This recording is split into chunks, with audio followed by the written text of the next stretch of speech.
बिलकुल विरोध करणार नाही, पण माझ्या मायबापांनो आता आम्हाला जी ही वेळ आहे, हे रक्त, हे वारस, हे कुटुंब, ती आता आमच्या समोर वेळ नाही. आम्हाला आमच्या मुलांचं भवितव्य बनवायचं आहे.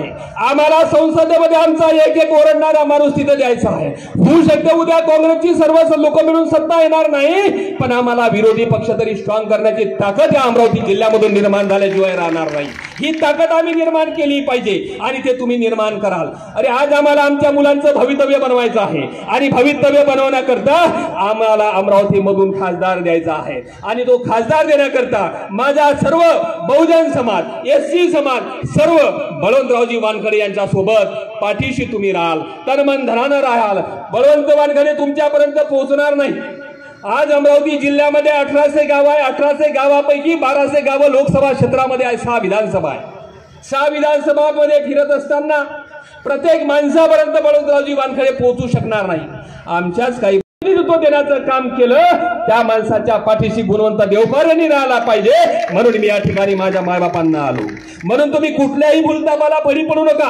काही ठिकाणी कुठलं साहित्य पाठवलं जाईल, काही ठिकाणी दारू पाठवल्या जाईल, काही ठिकाणी साडी पाठवल्या जाईल, काही ठिकाणी ताट पाठवल्या जाईल. आम्ही एवढे नीच नाही की आम्हाला साडी आणि काडी पाहिजे.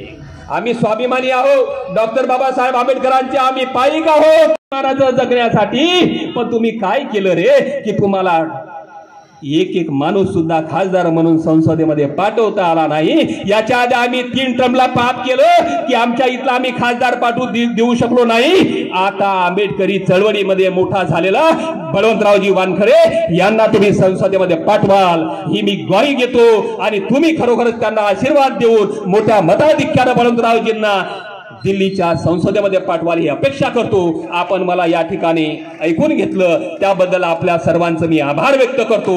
आणि आता नाही, उद्या भविष्यात कधी होणार नाही.